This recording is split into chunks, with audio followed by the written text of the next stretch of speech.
Hear ye, hear ye. Hello, everybody.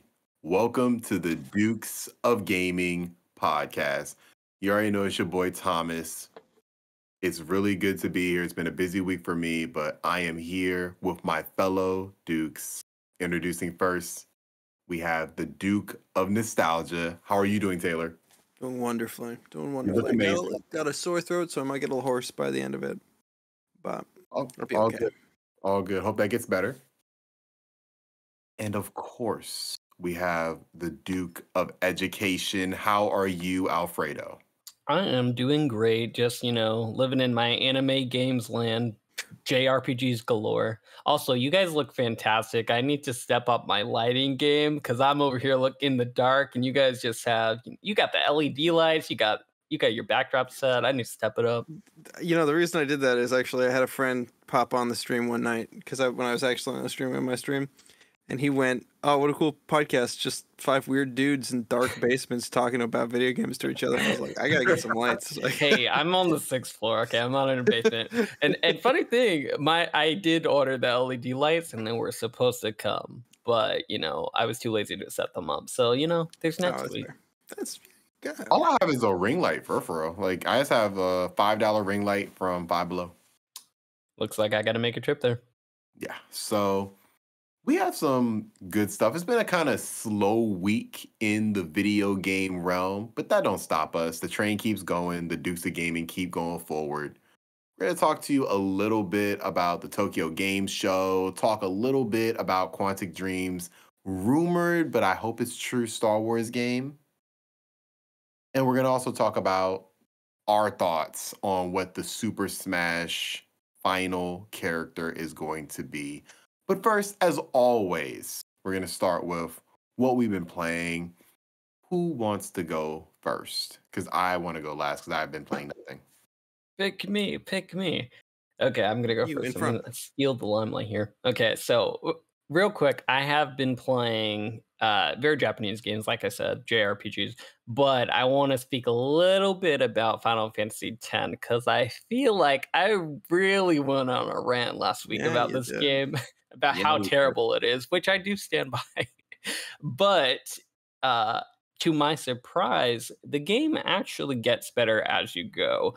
I'm right at the end of this game. I'm right at the end of defeating the ultimate evil, God themselves of this JRPG land. But there's a big difficulty spike at the end, which I actually appreciate.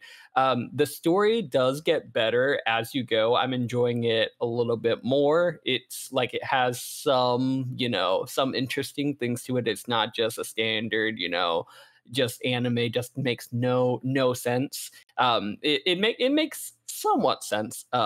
The characters still kind of suck. I don't really like them, but the game overall does get better. So I'm not saying I recommend it in particular. I'm not saying it has aged particularly well, but game is maybe not as bad as I, was leading people to believe.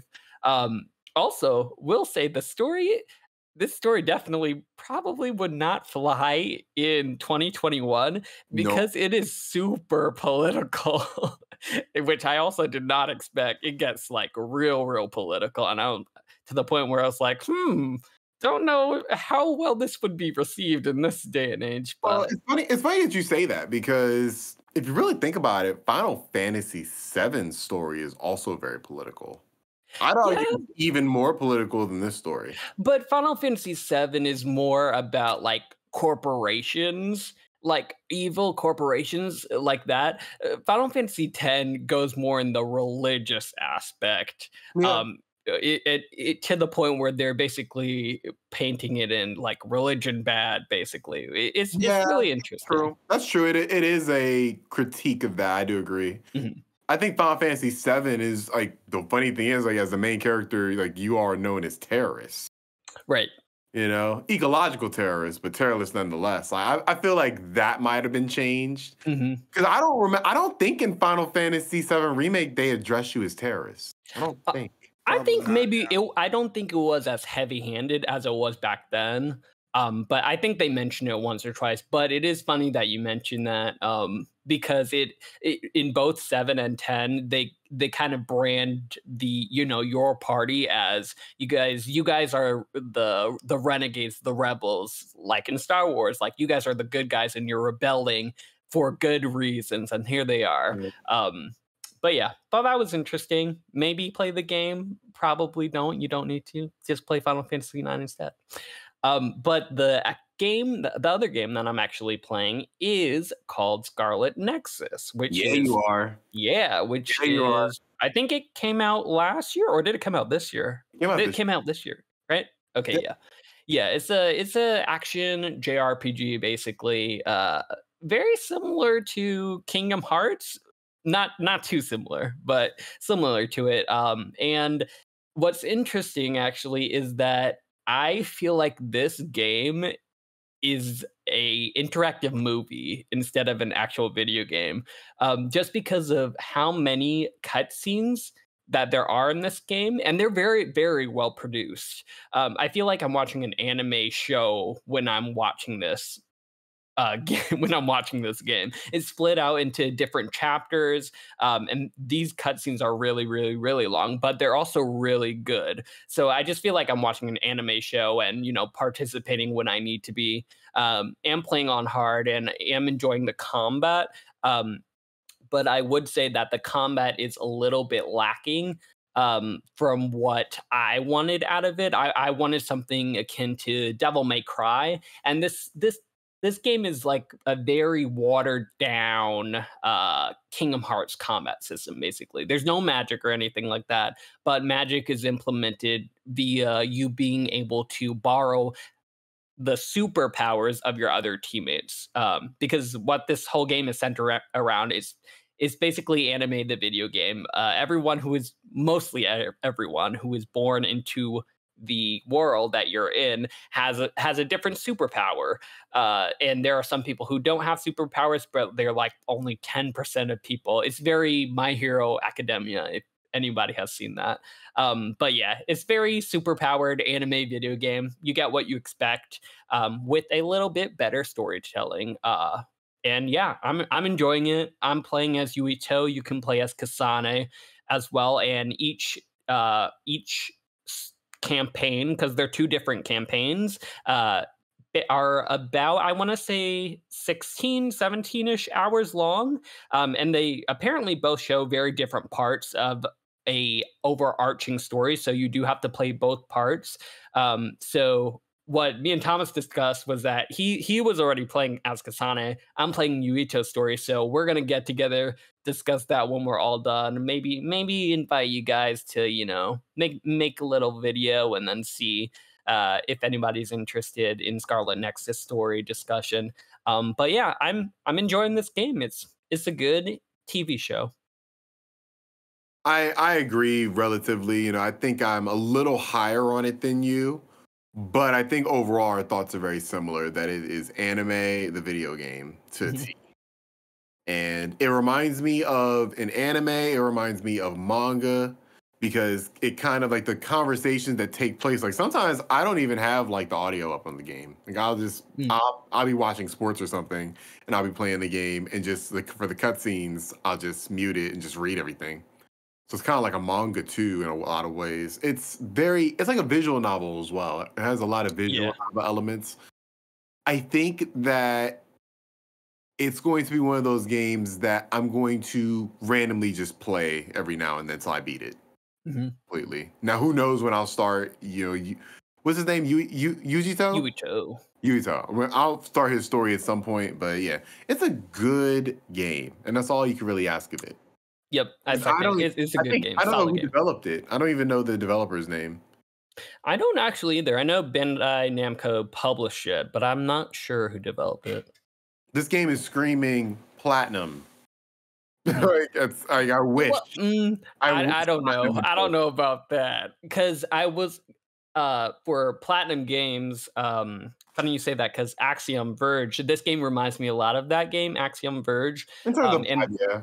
And I enjoyed the combat in Axiom Verge a lot better, but I enjoyed the story of this game a lot more than that. Wait, Axiom Verge? You mean Astral Chain? Yes, not Axiom Verge, Astral Chain. That's what I'm thinking of. Here's the thing with Astral Chain. Astral Chain is stuck on a console that it shouldn't be. That game should not be on Switch. That game should be able to be played on my PS5. I probably would think higher of that game if it was. Unfortunately, since it's locked to 30 and looks horrible, I can't say this game is worse than Astral Chain.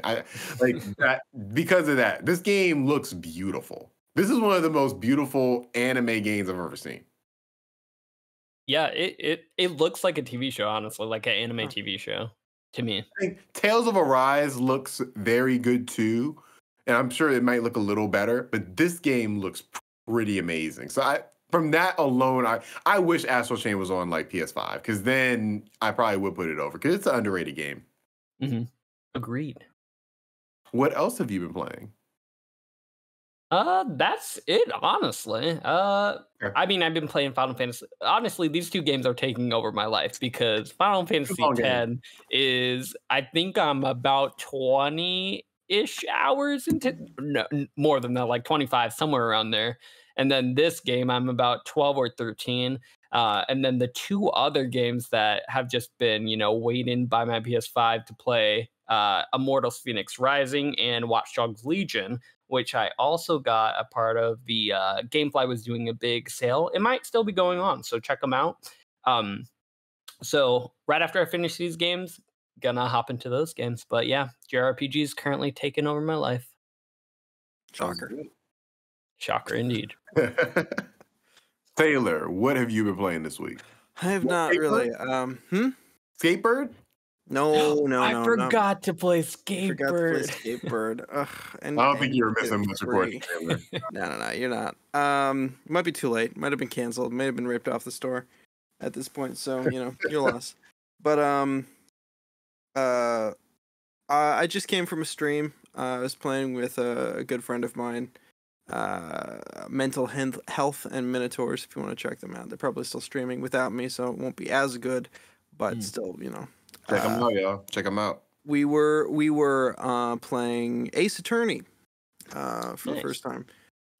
Never touched an Ace Attorney game, but it was a lot of fun for a little point and click, multiple branching paths story game. It was fun. I enjoyed it. That's all I really have to say. Cool little game. Nice. I've always wanted to get into those. I haven't played one since I think I played on Game Boy. Oh, really? Whoa. I think so. I remember some game I played that's like that at the very least. I always wanted to get into them, but maybe next year. Maybe. For me, the only game I can talk about is Halo. That's all I've really been playing this week. I played a little bit of Halo Reach. Pretty average story so far, so I haven't really gotten too far in that. But I did get an invitation to play Halo Infinite for another weekend. Oh, nice. So I've been playing Big Team Battle, and it just is, icing on the cake. It's just, I know I want this game. I know it comes out on the 8th. I know I will be playing it day one. I'm glad to be playing it every single weekend, it seems like. When does this stop? Like, when do they cut off the play testing for this? So basically, it's every weekend. So last week was the first weekend, and it was just regular multiplayer, team deathmatch, capture the flag. Mm-hmm. This weekend was Big Team Battle and capture the flag. Okay. We don't have anything announced for next week, but they can announce something, because they just announced these off the random too. Got ya. Okay, cool. So every time they announce it, I will be playing it. Nice. I enjoy this game. I'm going to be spending a lot of time with this game when it comes out. When it comes out. So might as well. The other game that I wanted to talk to you about, I haven't played this game because it's not out yet, but it comes out in 3 days' time. And it kind of leads into our first discussion. Not Nintendo. Nickelodeon. Oh, yeah. They are releasing their All-Stars Brawl game. And I'm curious, is anybody interested in this game? A little bit. Depends. I don't know if I want to spend $60 on it. Is the problem that I'm having. That's the problem. eyeing for review scores. Like Mhm. I'm waiting because I do not want to pay $60 if it's literally just the fighting. What they've released also.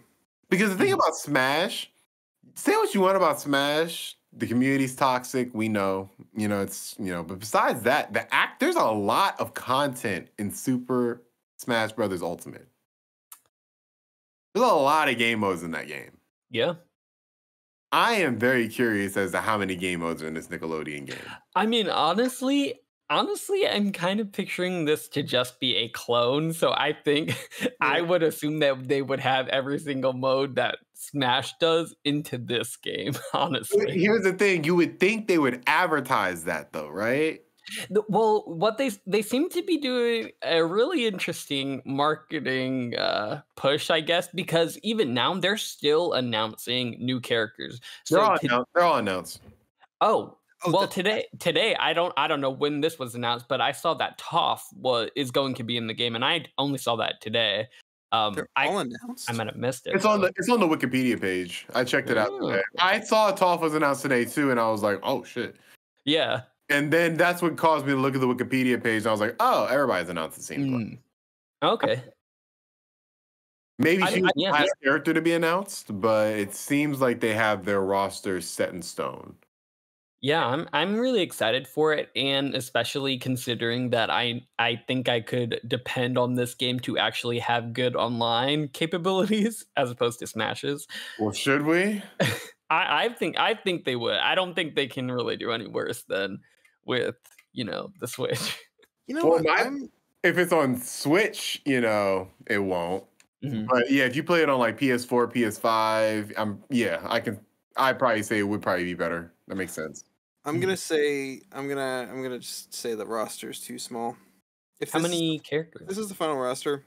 20 playable characters. That sounds Okay. about right. That's not that bad. So some characters are going to be set to be released as downloadable content, but Mhm. Yeah, there's no way you're going to own. You're not gonna have Squidward in this game. Mhm. Fairly Odd Parents, Jimmy Neutron. They're not in it? They're not in it. Those are like two of That is the weird. quintessential Nickelodeon shows, other than SpongeBob. Mhm. Like Jimmy Neutron less so. Fairly Odd Parents, yes. That's kind of egregious to not For have sure. that. They should have Jimmy Neutron though, for sure. No, there's one that's egregious that doesn't make sense at all. Who they don't have, you mean? Yeah, who they don't have. So they have Hey Arnold represented, but they don't have Arnold. Who do they have? Gerald? They have Helga. They have Helga. Really? Yeah. Huh. Which I like Helga. She's honestly the first Cinderella I've ever encountered in the media. I mean, it makes sense why they would pick Helga over everyone else, because Helga will beat somebody down. But you gotta have Arnold. You gotta have Gerald. You gotta have these characters. And But they're going to release these as DLC. yeah, exactly. But damn, you probably should have had them at launch. Yeah. Hey, why include them now when they can just suck more money out from us as DLC, Do we think it's going to go more Super Smash Ultimate or Jump Force? Like how are we looking at in terms of like reception wise? reception? Yeah, reception. I think it'll review well. I think that what might get it is that it's a literal clone of Super Smash Brothers, especially from all the gameplay that they've shown. So it might get it for being unoriginal, but I honestly don't think people will care if it's a multi-platform game starring all these Nickelodeon characters that people love. I don't think that the audience will care. Critics might not go over quite as well, but audience wise, I think people will play this game. It hits the same thing that I think Smash did when we were younger.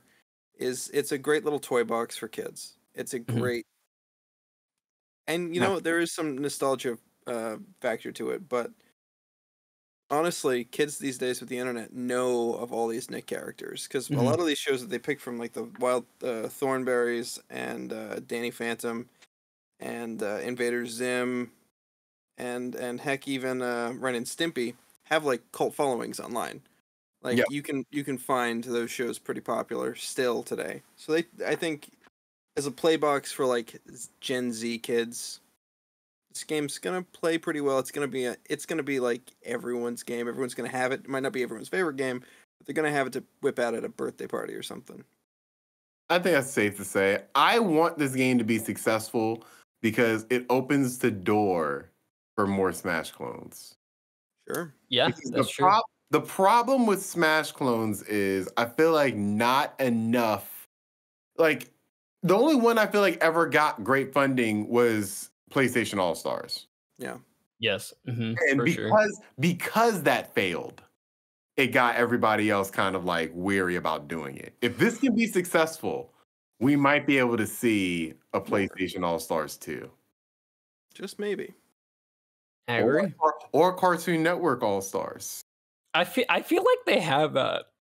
I feel like they already have that, and it didn't go very well. But I could be wrong. I actually do think you're right. It didn't get the hype that this got though. Right, because I don't think it was. I think it was more along the lines of PlayStation All Star, where they didn't exactly do the same thing as Smash. So people were just like, that seems like not as good as Smash. So I'm just not.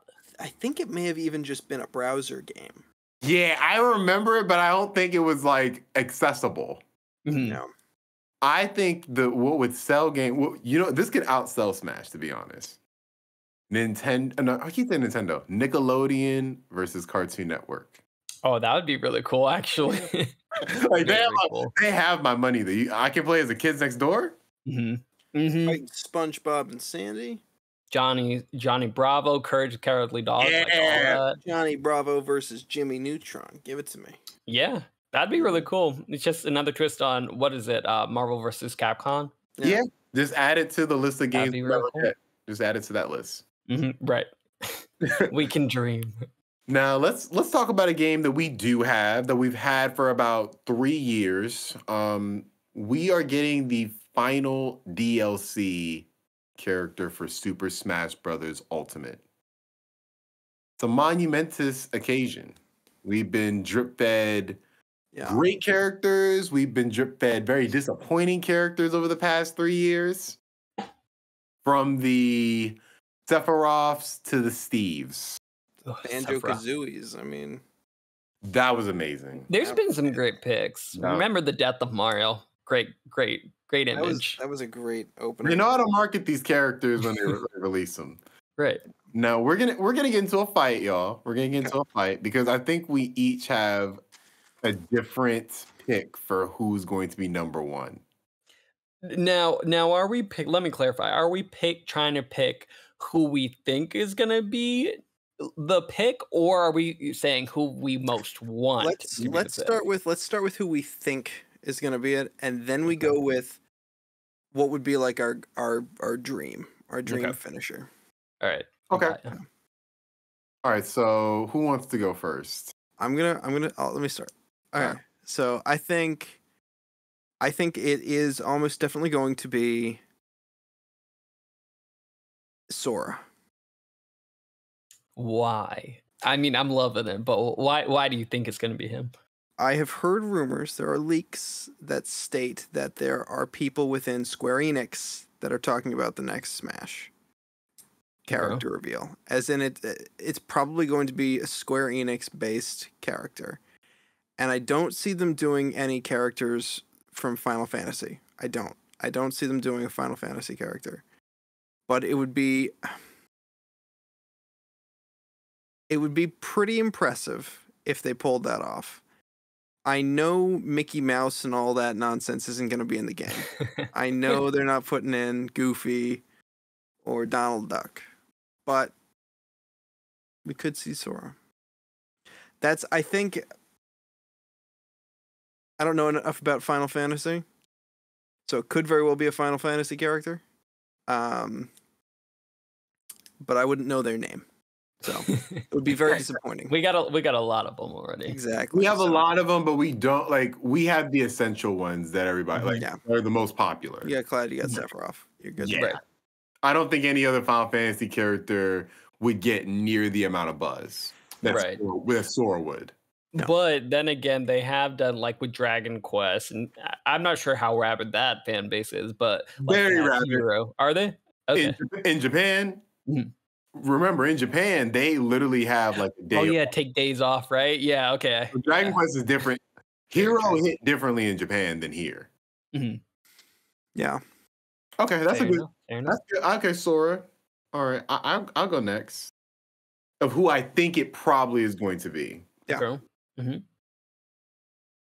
I think it's going to be Lara Croft. Really? Do tell. Why? Because I heard the same rumors you heard, Taylor. Is her is going to be a Square Enix character. So you're thinking Lara Croft? I think that. Why do you think it's her though?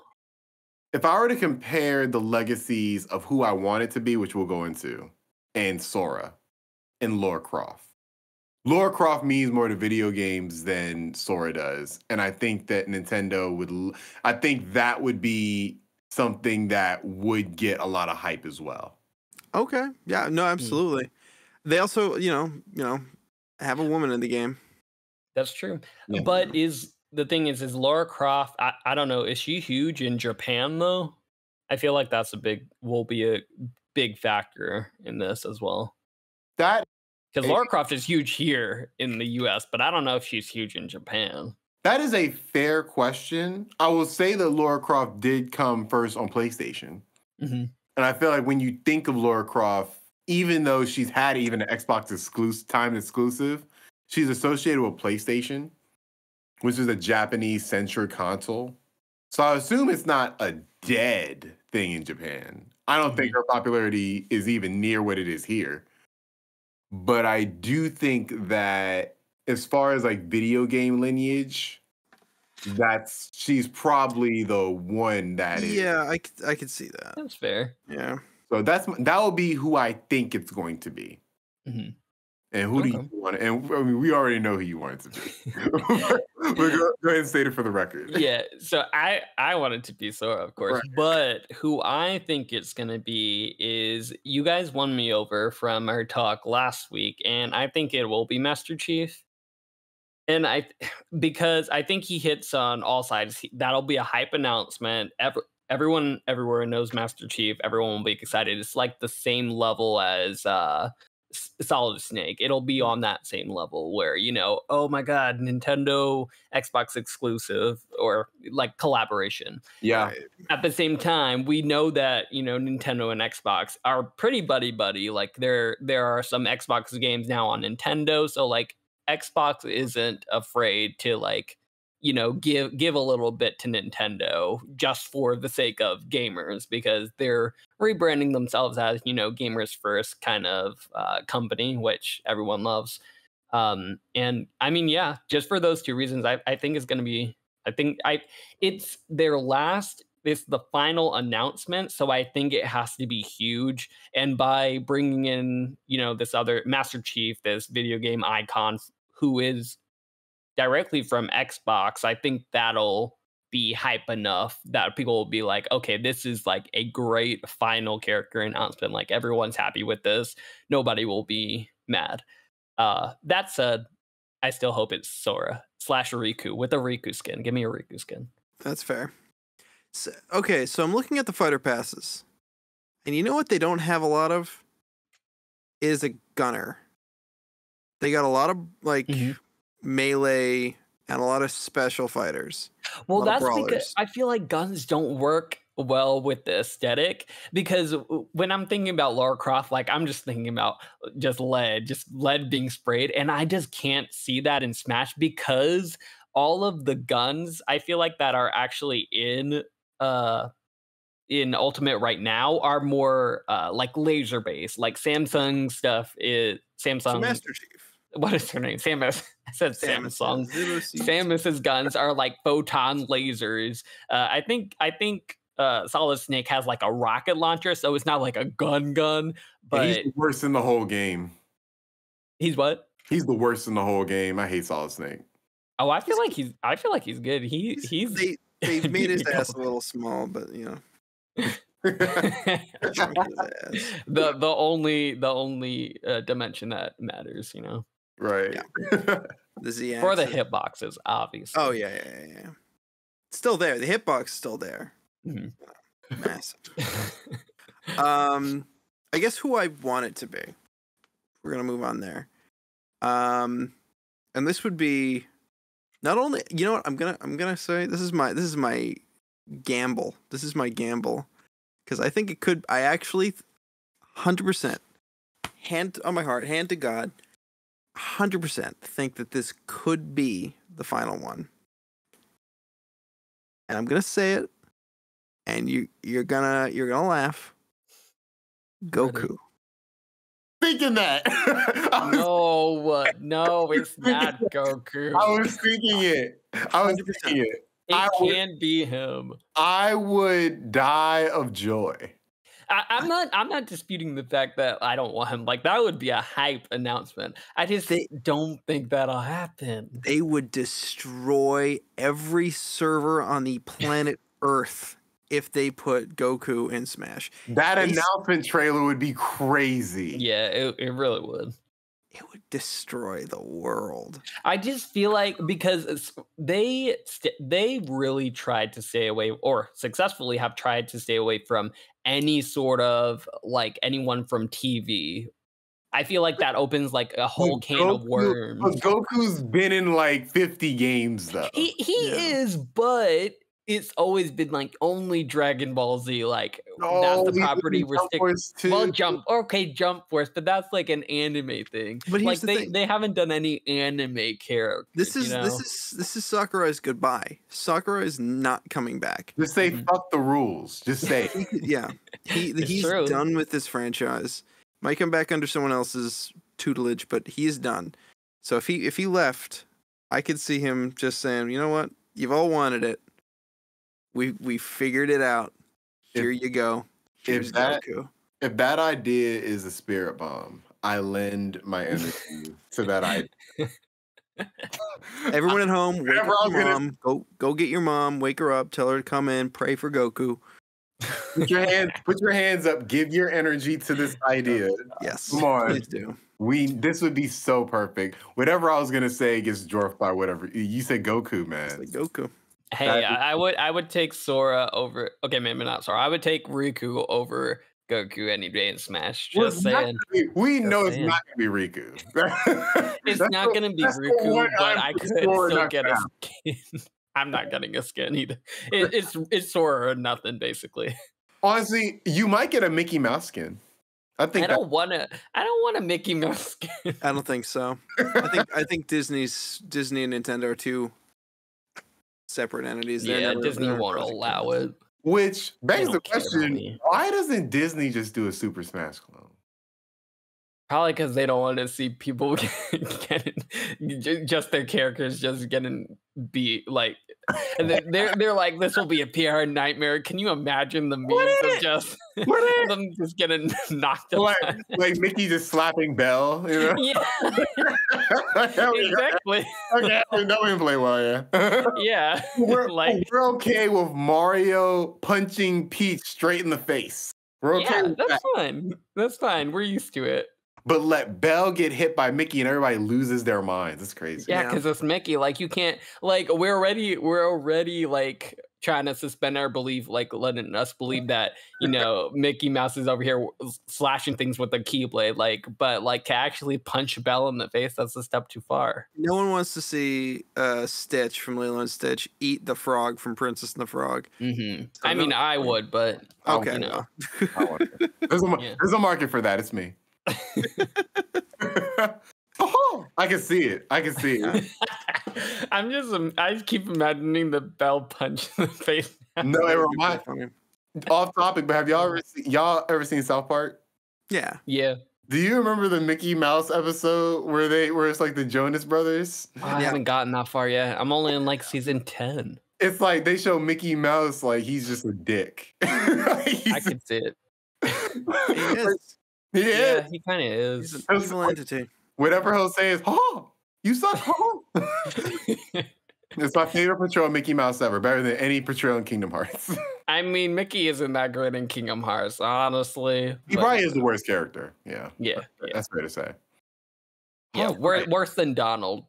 even though because Donald's great. Donald doesn't heal you though in the earlier ones, but you know Donald's great we all forget him. He's honestly my favorite character in the whole series because he's realistic. He's a sourpuss. Yeah. Who doesn't like a sourpuss in the party? Exactly. So we're saying everybody what we think is I'm Lara Croft. Alfredo, you're Sora. I'm Sora too. I'm Master Chief. I think it's going to be Master Chief. Master Chief, Sora. Yeah. Mm-hmm. I think one of us is going to be right. We shall see. I feel it. I'm hoping it's Goku. Oh my God. I hope it's Sora. One can dream. Well, sometimes Smash is all about matchups. You know, it's all about this. But we have a developer that I think is a good matchup in terms of the property to developer, because we have Quantic Dream rumored to be on a Star Wars game. Me personally, I think this is actually a really good pairing, because I think what Quantic Dream has struggled with is creating like a story that doesn't go off the rails. Sure. Mm-hmm. I hate Heavy Rain. I just hate it. Detroit Become Human. And you're wrong for that, because Heavy Rain's great. It's a great video game. Heavy Rain is a horrible video game. It's a horrible video game. It's a horrible video game. It's a horrible video game. You didn't enjoy that, awkward sex scene with the, quick time events? You didn't enjoy that? No. It was literally like I was watching two dolls go at it. And that would be accurate. I've been doing that since I was 10. But if we just forget that scene, overall, Heavy Rain for its time was a great game. For its time is the key word, though. Even if I give it the grace of at its time, like 2011, 6 out of 10. Now it was 2 out of 10. It's a unique 2 out of 10. It is a unique game, and it is a great game for its time. It is a risky game.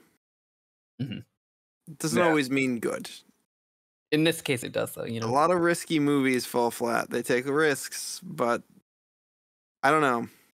I see why you'd say that, but I think at the end of the day, as a game, as a video game, as a video experience, that's a very nice. Okay, yeah. I see what you're saying. As something to play, horrible experience. Well, here's the thing. Heavy Rain opened the doors for all of the narrative, branching path games like Telltale games that we ended up getting. That's a very fair take for sure. It's one of those like I don't know what's the word for it. It's not a monumental game, but it's a landmark game. Yeah, it's a landmark game. It just opened those doors. I agree, and I feel like it deserves credit because of that. I agree from that perspective. At the same time, I'm not gonna give Duke Nukem for Nintendo 64 a rave review. Yeah, landmark game. That's fair. Landmark game for sure, but still like a 4 out of 10.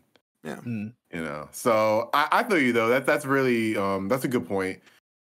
I think though, and just to go from Heavy Rain to their other games, Beyond Two Souls, didn't play a lot of that game. Didn't like what I did.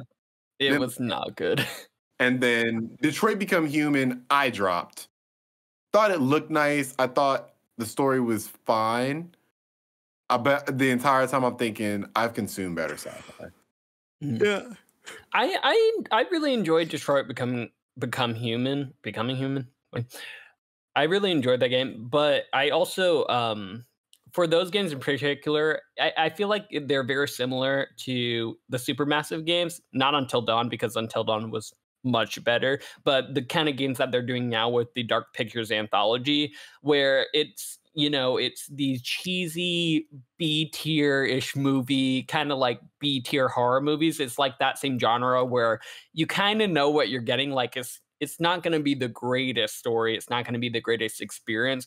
But if you play it like in a movie night with your friends, like it's something that is fun to make decisions and see how it ends up. Like it's a fun experience, not so much game, but it's just a unique experience. I think that's the only way you can enjoy games like these, if I'm completely honest, because a gameplay not mechanic, but an important design philosophy about gaming, I think, is the amount of stuff you have to pay attention to. You can't become overwhelmed as a player. Like Monopoly's got a lot of moving pieces. There's a lot of things to keep track of, but it's all manageable. There's usually one player, and it's all telegraphed very well with colors and all that. You don't want to overwhelm someone with story-based games where you're basically experiencing a movie through gameplay. It ends up being a lot of stuff you have to juggle in your brain. You have to pay attention more than you would in a movie. And then you have to remember more than you would in a movie. Because a movie's always reminding you, even subtly, even with just dialogue. Some movies ham-fistedly show you flashbacks, which these games rely on, I've noticed, to help remind you, because you're going to drift away in the 3 hours since you learned a fact. Yeah. Like, oh. So I think what Thomas, you were getting at earlier, is these games need a better story to focus on. I think if Quantic Dream works with Disney on a Star Wars game, they have everything at their disposal to make a focused story game. Right. And the other thing about that, just to expound on that point of they need to be made with a good story. I feel like Quantic Dream have made their games like interactive movies. I think that's the wrong way to approach these. I think Telltale does it the best, or did. I don't. Are they still developing games? They are now.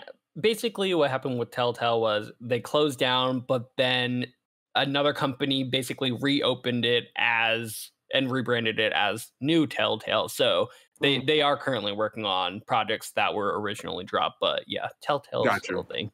So I've always felt that Telltale games feel like TV seasons as opposed to a movie. And I feel like that works for the better. Much better. Yeah. Yeah. There's better pacing. But Quantic Dream, they feel like a 10-hour movie. And it just doesn't work for me. Like, none of their games have ever crossed that threshold for me of, okay, I'm really enjoying this as an overall experience. A lot of Telltale games have. Tales of the Borderlands, amazing to me. The other one, the one with the animals, I like that one too. The Game of Thrones one was good. Like, they've had some really good experiences, but they treat them just differently. I think what you're saying with them working with Disney, there's a lot of stories in the Star Wars, tree that you can utilize. There are a lot of different periods of Star Wars. So you're starting with at least a baseline, as opposed to creating a new world, then creating the characters, then creating the structure. You're taking one part of it out of it, and I think that's going to be good for them. Yeah, I think their problem is they get too distracted between whether or not they're making a game or a movie. And they want to always have a point too. Like, they always want to have like, this game is substantial and trying to say something. Right. And I don't think you need to do that with Star Wars. No. I agree. I agree 100% with what you guys are saying, but I am really cautious because Quantic Dream in particular has a certain reputation for how their games are. And I don't know if just giving them, the Star Wars property is going to fix that. And it's because of the director, David Cage, who is the head of Quantic Dream in the first place, and he directs all of the games. And I feel like definitely the Disney story writers will help a lot in focusing the story, and like you said, Thomas, helping it not just getting off the rails, which their games definitely do toward the ending, especially. It has to adhere to a certain canon, Yeah, it has to, because that's what Disney's all about now.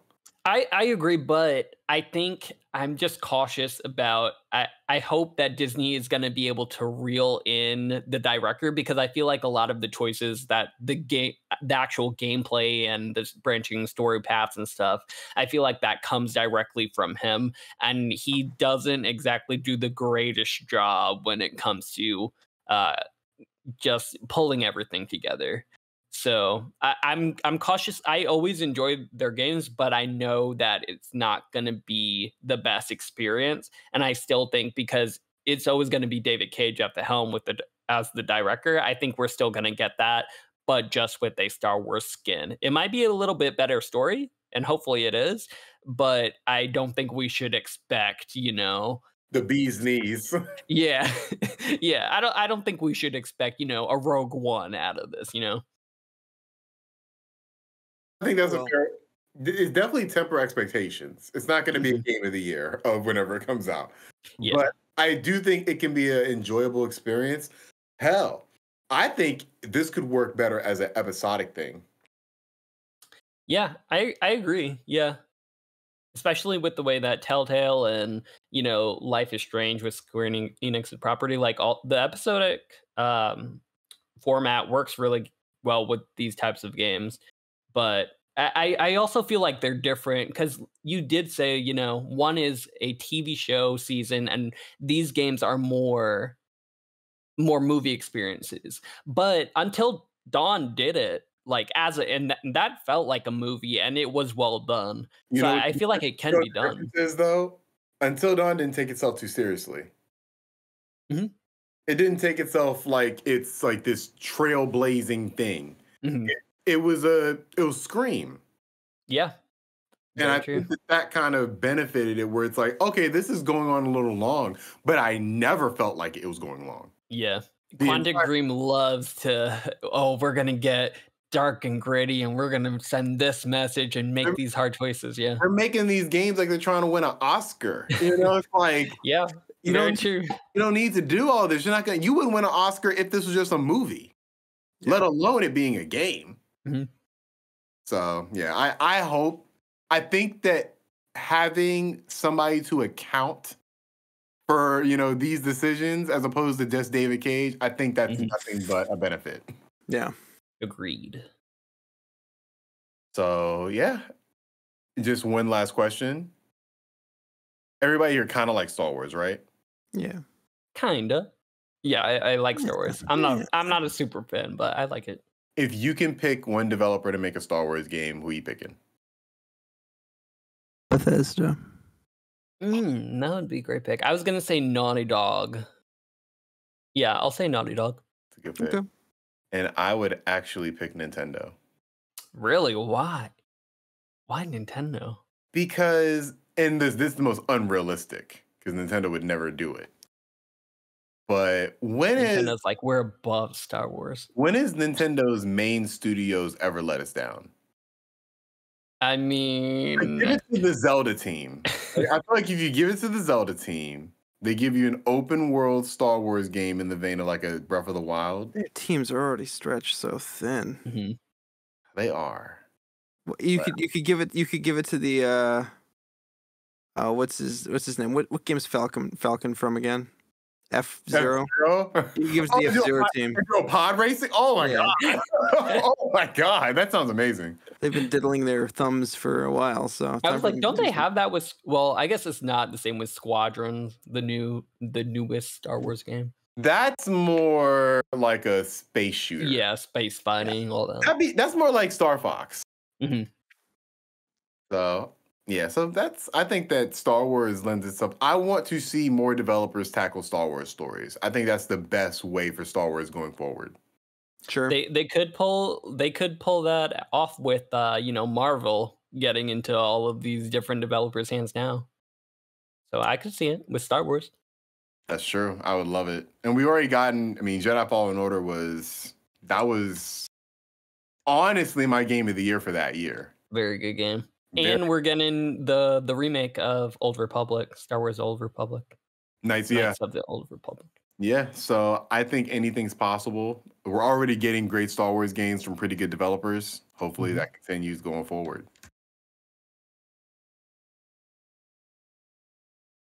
What is the perfect movie franchise? Does such a thing truly exist? The License to Watch podcast sets out to answer that age-old question. Join comedians Matt McGregor, Harris McCabe, and Colin Shaw as they dissect your favorite film franchises one movie at a time. Along for the ride is a different film industry guest for every episode. Listen as the boys play judge, jury, and executioner and decide which of your favorite movie franchises are worthy of a license to watch.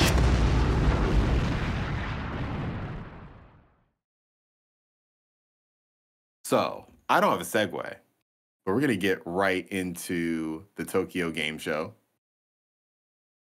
Now, when did it happen, Alfredo? It was this past week. So it was multiple days. So we got some kind of fairly not big announcements, but good to know stuff. Especially related to Xbox.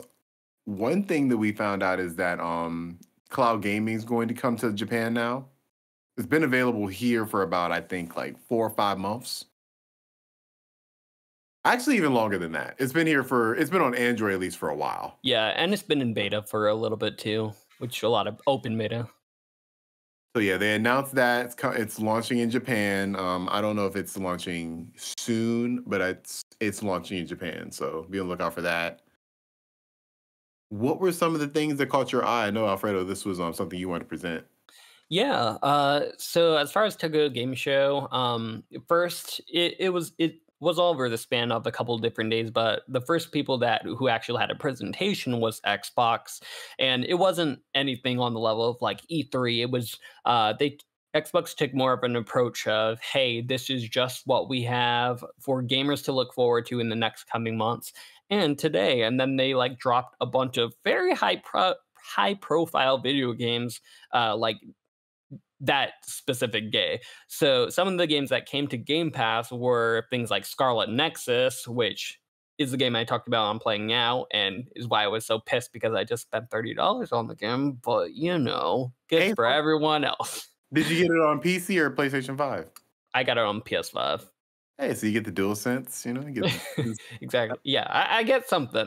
DualSense for $30. But yeah, Scarlet Nexus. They also announced that Avengers is coming to Game Pass, and they already dropped it with all of the DLC because all of the DLC for Avengers is already free. So everyone in Game Pass gets that game, which is huge for Avengers because they have had a problem with struggling player base, and I feel like it's really going to help them just with their player base and getting people to buy into their games as a service for Avengers. So that was another thing that came. They announced that Back for Blood is going to be dropped day and date when it releases in October, so that's big. Those were really the big things for Xbox in particular. For Square Enix, they did more of like a presentation where they showed off a lot of games that they already announced. So things like Forspoken, they just did a little bit more of a deep dive into it, had some developer talks. The thing that I was really excited for was that they announced that the Final Fantasy Origins Stranger of Paradise, which is that Dark Souls-y Final Fantasy game, they announced a release date for it, which is in March.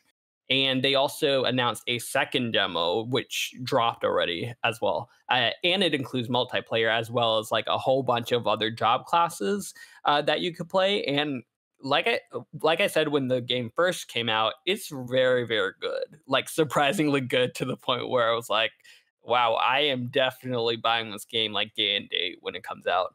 And I also checked out the multiplayer that released, and honestly, this is the Final Fantasy multiplayer game that I've always wanted.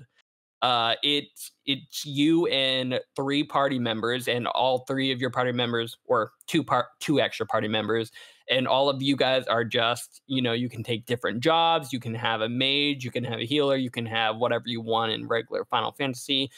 You're just killing these fantasy monsters in Final Fantasy world. It's great.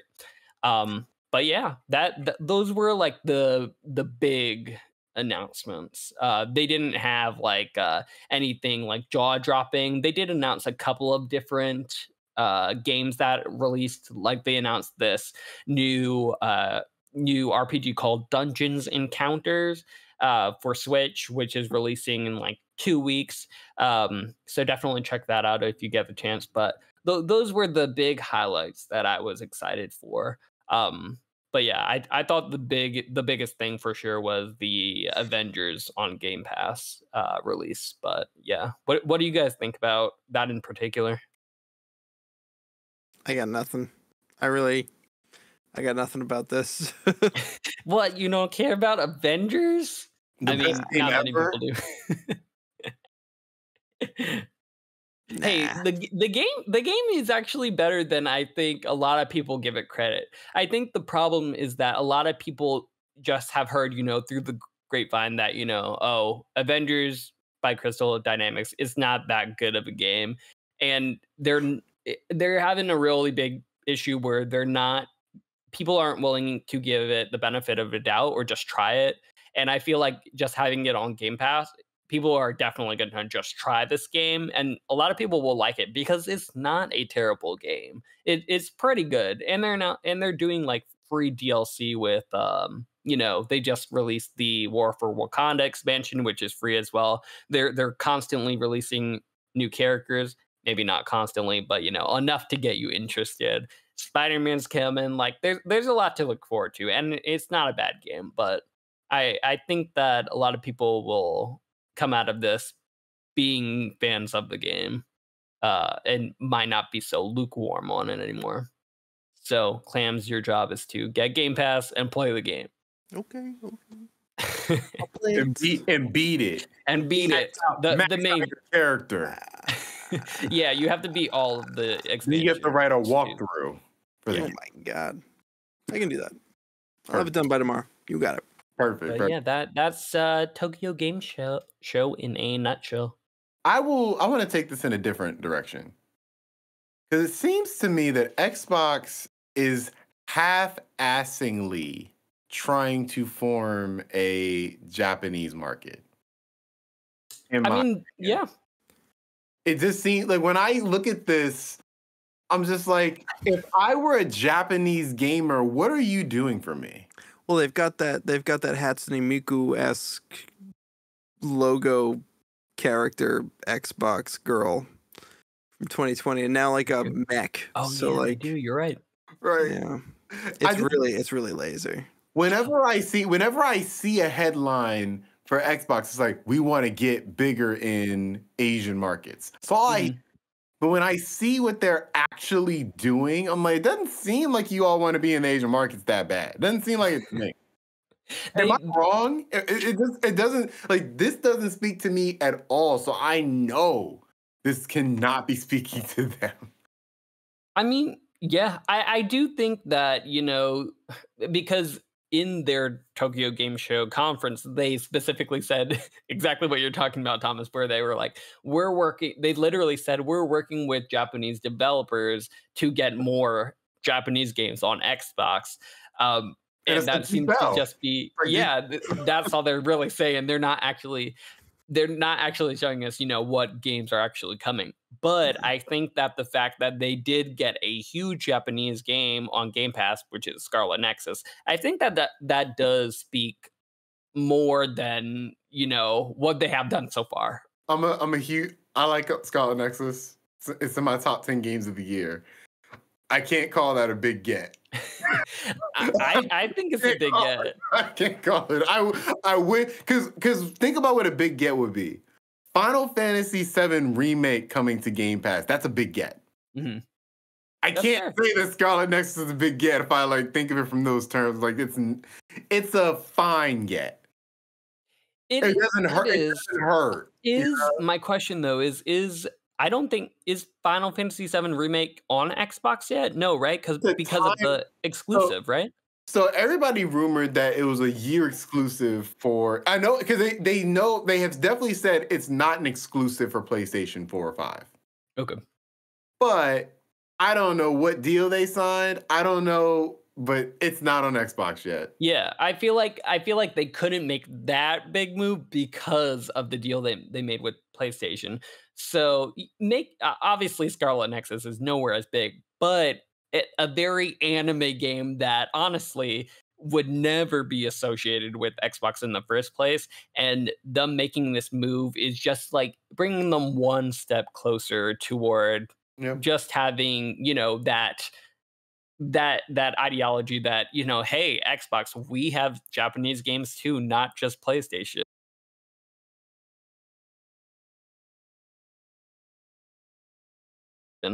They're taking it. Is it there yet? No, but I feel like this is more than they have done in the past by far. Sure. Baby steps for sure. Yeah, baby steps. Baby steps should be commended. But it just seems to me that it's not where it needs to be. I know they made attempts. They've even released RPGs in the past that are still to this day exclusive to Xbox. I still have Lost Odyssey. Like that's a exclusive. That I think they use like some directors from the old Final Fantasy games. They directed their own exclusive. Like they have lineage in JRPGs. But it's just when you compare it to Nintendo and PlayStation, it just looks pathetic. Agreed. I did forget to mention, though, in addition to Scarlet Nexus, they did drop some other high-profile Japanese games as well on Xbox.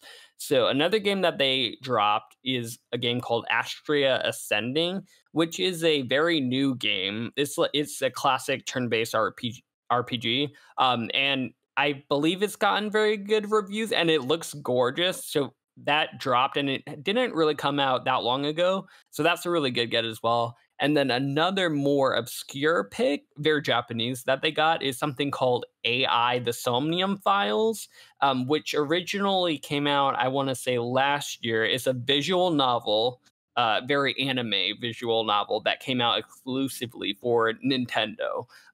And I got because it was very reminiscent of Danganronpa, like that kind of thing. So they're making some other strides. They didn't just drop Scarlet Nexus; they dropped these other Japanese-ish games. So it gives me hope. Also, AI the Somnium Files was not good. Okay. But that's an unpopular opinion, apparently. Again, I'm outnumbered. You're not naming Final Fantasy VII Remake. I'm not. I'm not. That's the get, not right. Yeah. Baby steps, gentlemen. Baby steps. I feel like this is like tadpole steps. Like not even a baby. This is just. I'm not disappointed because I think Xbox has been doing a pretty good job this year. Even though there are no exclusives to speak of released this year. They've done a really good job in marketing. Yes. And saying, we have you for the future. Like, we might not have anything right now. We might have Master Chief on the box, but we don't have Master Chief yet. But we have stuff coming. And Japanese gamers, we got you. Eventually. We don't have anything to announce. We don't have any new projects. We'll be there. But we'll be there. Hey, we promise Master Chief is going to be in Smash. You'll love that. Yeah. That's another thing. They'll have our backs. That's honestly though, that would be super great. Like that would be super great. I feel like that would be the one thing that really helps. Like the one thing I know is Microsoft, at the very least, presented that to Nintendo. Like I have no doubt that Microsoft is not. If he's not in the game, it's not because of Microsoft. Yeah, because that's just a win-win for them. They're like, oh, Japanese game, Master Chief, put him in. Like, you got Steve. You got Minecraft Steve. You might as well. But Nintendo will be looking at him like, we already got Goku. Yeah, we can't put him in. Sorry, no room. Yeah, it's the last one. You missed the deadline. Or maybe they play like Duck Hunt, where it's like Master Chief is on Goku's shoulders. Oh no. Everything.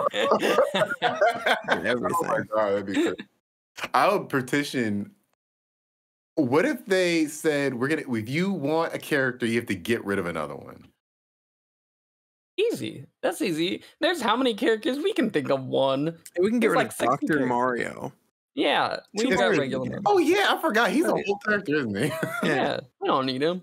We could probably get rid of we can get him more than one, probably. Yeah. I love that. I love like, all right, fans, who do you want out? And it's like a vote. Mario. Just Mario in general.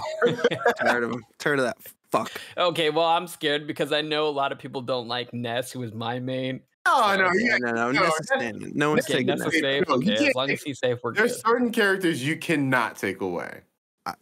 You Yeah, can get rid of Duck Hunt. maybe You can get rid of Lucas. Duck Hunt. Maybe Lucas. You can't get rid of Duck Hunt. You gotta get rid of You gotta Okay, get you can. Yeah, you can get rid of Locust. You can get rid of Lucas, Ness but you can't get rid of gotta Ness. You can get rid of Lucina. Yeah. Oh, what's that name with? What's the girl with the scar? Is that Rosalina? No, you gotta keep her. You do, but I want her gone because she's so annoying. No, the most annoying is Paulina. I hate her. No, Rosalina is way more annoying to me. You can get rid of She's so annoying with that 80% scar.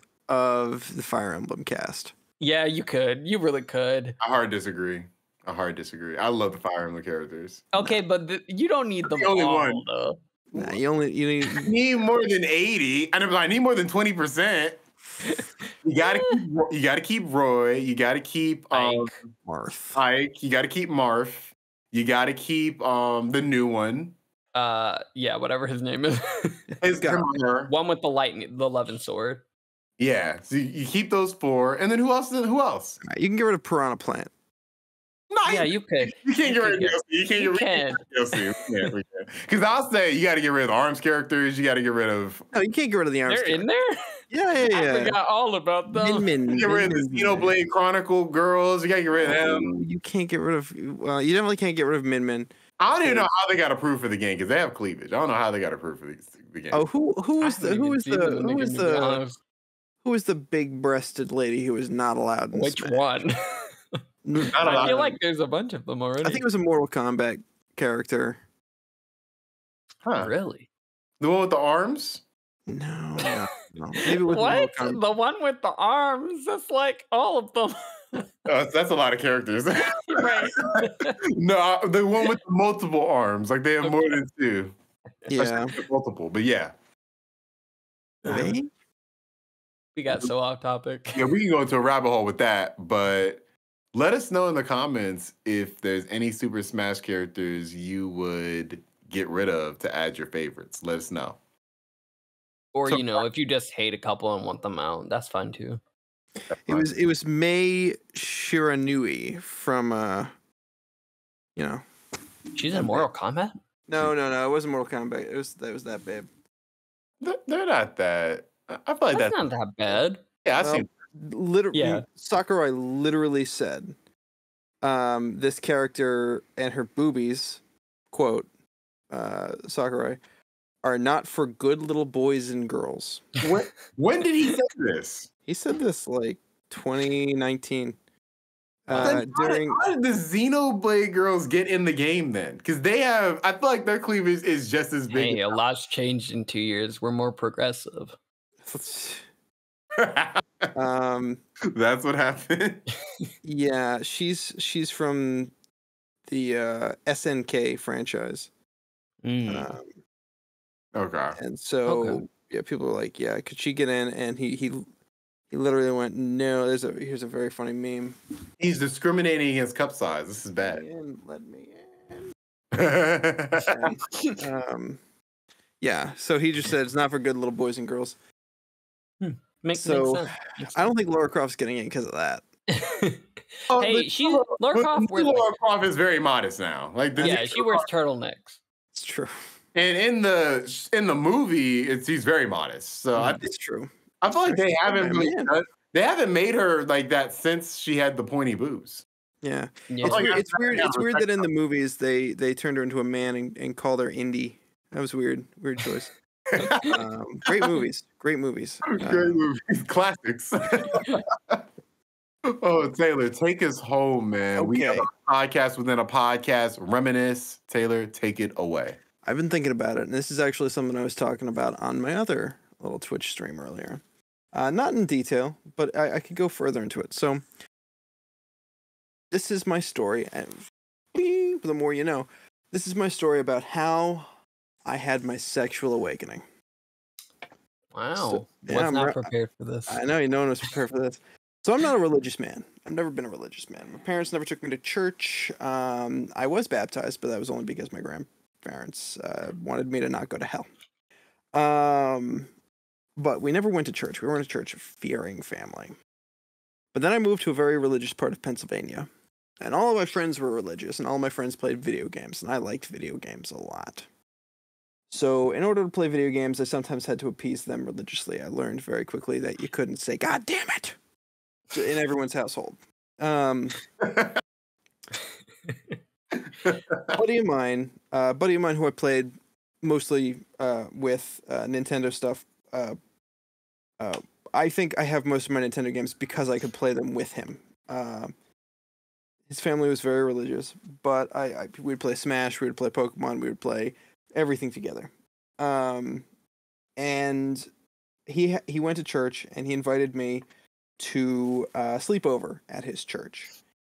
And I was like, sure, sounds pretty cool. Why not? I like sleepovers. And it was pretty neat, little kid. It was a rainy, stormy night in a big church in the middle of like the wilderness. Like it was probably not that far out of town, but to me, it was miles out of town. Spooky. We were playing hide and seek. It was so echoey and cool. I loved it. Then we went to watch a movie with all the other kids in the church and their friends they had brought in. We were going to watch a movie, and everyone was like, "Oh, I don't know what to watch." And I was like, "I got it. I know exactly what to watch. Cat in the Hat. Cat in the Hat. We're watching Cat in the Hat with Mike Myers. The Mike Myers one had just come out. That's an underrated movie. And I love Shrek. So I was like, oh, we're going to watch this. And I loved The Grinch too, which had come out previously. So I was like, let's watch Cat in the Hat. The pastor's wife slapped me and said, that is a sinful movie. We are not watching that. In fact, for suggesting it, we're going to bed early. No movie tonight. You guys don't know how to watch movies. Fuck, I fucked this up big time. So, Did you say why? No, well, because it was sinful. Specifically because he gets his tail cut off. In one of the trailers for the movie, like one of the trailers in Nickelodeon, like he gets his tail cut off. And he goes, "Youch!" And apparently that's sinful. These people were crazy. I think they were Mennonites going back in my head. I think they were, no offense to Mennonites, but like these Mennonites were just like super strict. And little non-church going me at all had no blinders on. I was like, what? So did you get actually slapped or did she hit me in the cheek? Oh my God. So, so we all went to bed early, and the bed was like the Bell style. the beds were these little cots up in the attic. Pretty cool, like where the organ was. It was pretty neat. But me and my buddy were up there, and obviously we got separated for being troublemakers. It was mostly me. He was a good kid, but like I had been egging him on to like pull some pranks on people during the hide and seek stuff. I was already a nuisance, probably why she hit me and told us to go to bed. Because I didn't understand the rules. I was just like, it's fun. And you're probably wondering how this leads to my sexual awakening and how it ties back into video games. And I'm getting there. So I had, and he had, even that we were separated, but luckily we had technology. Before phones, we had a Nintendo DS, which had a little thing on it called PictoChat. I don't know if either of you used PictoChat. Oh, yeah. Yep, I definitely used that. It was awesome. So we were going back and forth. I pulled out my DS and I'm like, time to cuckoo, time to chat. So I pulled it out, got on the signal and just started texting back and forth from across the room. And you can also draw. You can also draw on the PictoChat, which was you can't do on phones. I know. Technology. Crazy. It's going backwards. And he drew a very interesting picture of of Misty from Pokemon. Just massive bahungas. 12-year-old Misty. And he's like, hey, check this out. I'm like, I sure am. And then we kept drawing. I remember us going back and forth drawing Misty with progressively larger breasts, back and forth, until like the entire screen was just like blank. And I'm like, they're so big, they're out of the screen. And that was like the end of the joke. But that joke wasn't just a joke apparently, because I went home and I Googled or asked Jeeves, the computer, Misty's breasts. And Incognito, right? Please tell me it was incognito. I don't think incognito was a thing back then. Oh god. Yeah. And that's how I learned I like tits. PictoChat. Thanks, Nintendo. And Pokemon. And for Pokemon. Video games. For video games. and Misty. And Misty. It all comes back together. Yeah, it was more than just a little goof. I definitely think my parents found out about it because, again, Rihanna was saving pictures I was saving pictures to the hard drive and printing them out. We had a printer. I printed out pictures, hid them under my bed. I was dedicated. I was like, "What is this? What am I learning? I'm learning so much. It's amazing." Anyway, that's my story. Just at Nintendo. Yeah. Right. Well, I love to close the episode out on that note. Sure. That's a perfect way to close it out. Thank you. And thank you for watching or listening to the Dukes of Gaming podcast. You can catch us every single week. You can watch us on YouTube. You can listen to us on your favorite podcasting service. We release videos every single week, sometimes every day, depending on the week. We'll probably have some reviews coming up. I know me and Alfredo definitely need to do the Japanese game review, and we also are probably going to do a Kina discussion. So stay tuned for that. Besides that, also hit the bell as well for notifications when we release our videos on YouTube. And besides that, I want to thank you for being with us. We're also streaming on Twitch as well. So if you want to have live reactions to the show, just follow us there. Besides that, thank you. And I bid thee farewell.